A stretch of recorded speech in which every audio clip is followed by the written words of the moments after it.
Kumpulan 3 dengan tajuk apa? Sejarah apa dia? Sama, okey. Kita lihat. Okey, Assalamualaikum. Hari ini saya akan cerita pasal sejarah perkembangan hardware dan software. Sejarah perkembangan hardware dibahagikan dalam dua masa perkembangan, masa sebelum 1940 dan selepas 1940. Sebelum 1940, kita menggunakan komputer dengan teknologi mekanik. Selepas dia kita guna teknologi elektronik. Okey, dia bagi pada beberapa generasi. Generasi pertama adalah komputer ilmiah, electrical, numerical, integrator and calculator. Komputer pertama yang digunakan untuk perpuluhan umum. Ilmiah ni dibuat oleh dua orang ni, Dr. John Mauchly dan John Lesper Ecker . Ni adalah contoh gambar komputer. Komputer tu dia menggunakan tube vacuum yang kabel besar. Lepas tu bahasa program dia agak sukar sebab baru start.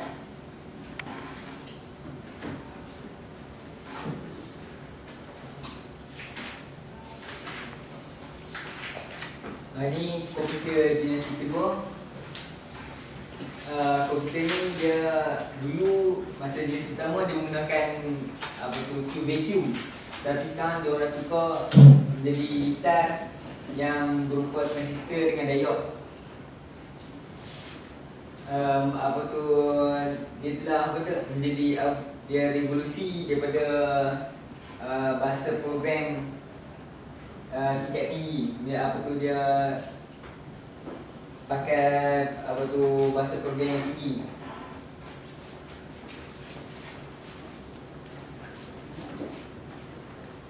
Lepas tu bila dia dah meningkat daripada benda yang kecil, daripada benda yang besar, dia jadikan lebih kecil. Lepas tu diorang buat peningkatan lagi, operasi dia proses maklumat lagi cepat. Okey, lepas tu komputer generasi ketiga. Komputer generasi ketiga ni menggunakan IC integrated circuit.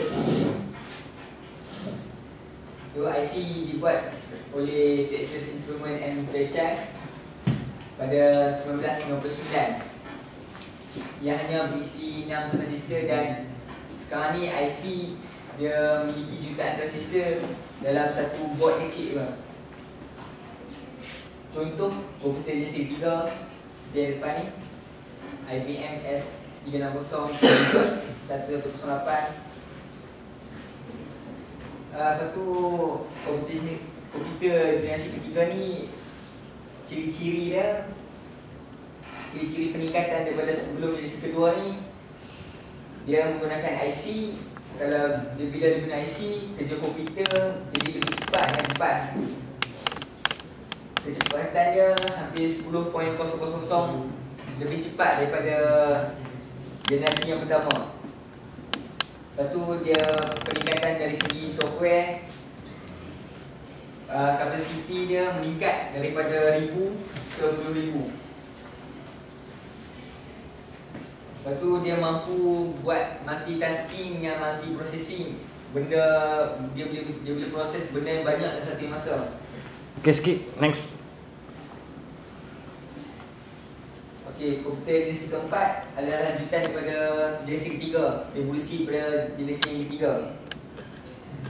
Bezanya generasi yang keempat ni dia menggunakan IC yang lagi kompleks daripada yang ketiga. Lepas tu dia peningkatan dari segi prosesor. Lepas tu pada generasi keempat ni monitor masih lagi dalam satu warna.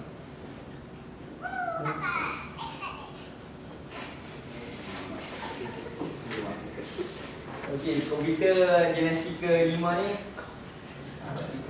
dia boleh terjemahkan bahasa manusia, AI, Artificial Intelligence. Lepas tu dia peningkatan dari segi yang apa tu integrated circuit tu, daripada transistor yang sikit dah pergi sampai dah 5,000. Lepas tu pada tahun akhir tahun 2000 Intel kenakan Pentium 4.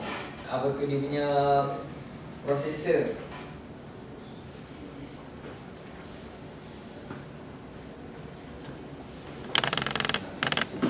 Secara software, perkembangan software ini berperingkat dibagi menjadi beberapa era. Dia ada era permulaan. Bentuk peringkat ni pada awalnya sambungan kabel antara bahagian dalam komputer. Pada era ini, peringkat merupakan satu kesatuan dengan peringkat kerasnya. Era yang kedua, era stabil. Era stabil menggunakan komputer yang banyak bergerak. Tidak Okay, next. Okay, next time. Kesan kegunaan komputer. Kesan pada pendidikan. Ia sebagai alat membantu pengajar untuk digunakan guru, memudahkan guru mengajar, boleh juga buat pendidikan jarak jauh menggunakan internet. Perpustakaan berkomputer pun boleh digunakan untuk melayari internet dan sebagainya.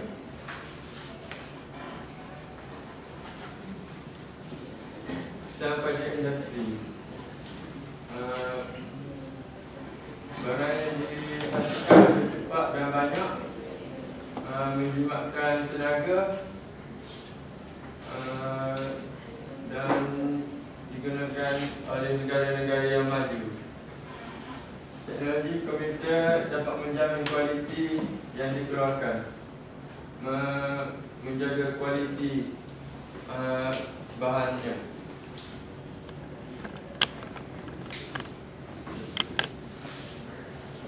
Kesan pada perubatan Pak.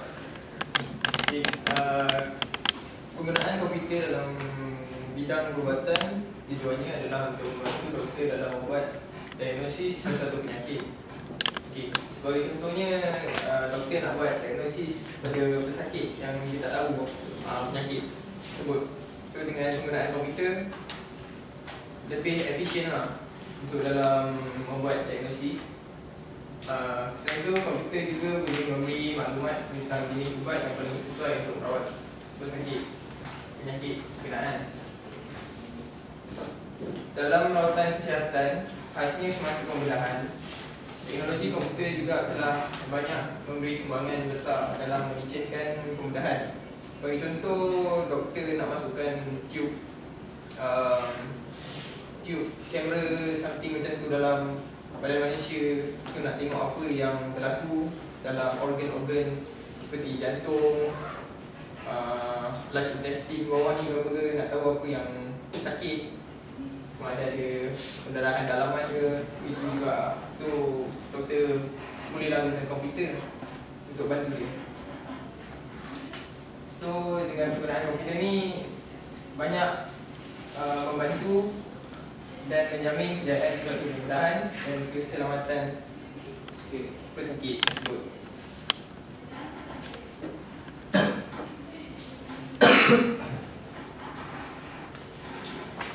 Seterusnya kami nak cakap tentang komputer pada masa hadapan.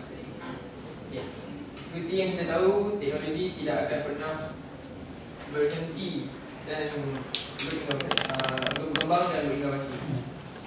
Sejak pembuatan komputer pertama hingga sekarang, terus menerus berinovasi secara cepat dan memang ditujukan untuk memudahkan kehidupan manusia selanjutnya. Pada zaman ini juga terdapat ramai engineer yang berpotensi tinggi dalam menghasilkan komputer berteknologi tinggi, seperti biochip yang terbuat dari bahan protein sintesis, robot yang dibuat dengan bahan ini kelak akan menjadi manusia tiruan.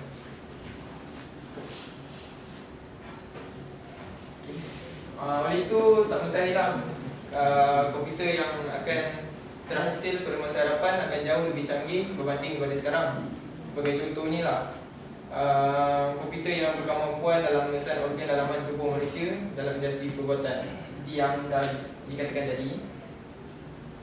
Dengan teknologi yang membangun dengan begitu besar sekali dapat membantu manusia dalam menjalankan kehidupan seharian. Sebagai contohnya smartphone dilengkapi dengan Android. So contoh kita ambil dekat kemajuan Android ni, manusia boleh download application secara free, secara cepat, asalkan ada wifi, internet dan sebagainya. Inilah gambar contohnya. Contoh gambar yang ditunjukkan di bawah, yang menunjukkan komputer pada masa hadapan berteknologi tinggi. Tengok, kita boleh tengok kat dalam gambar ni, skrin dia transparent, ada hologram sikit. Walaupun walau bagaimanapun kita sebagai pengguna yang bijak, macam mana pun kita kena gunakan kemudahan yang diberikan dengan sebaik-baiknya dan tidak menyalahkan kemudahan pada sebarang perkara yang negatif. Sekian.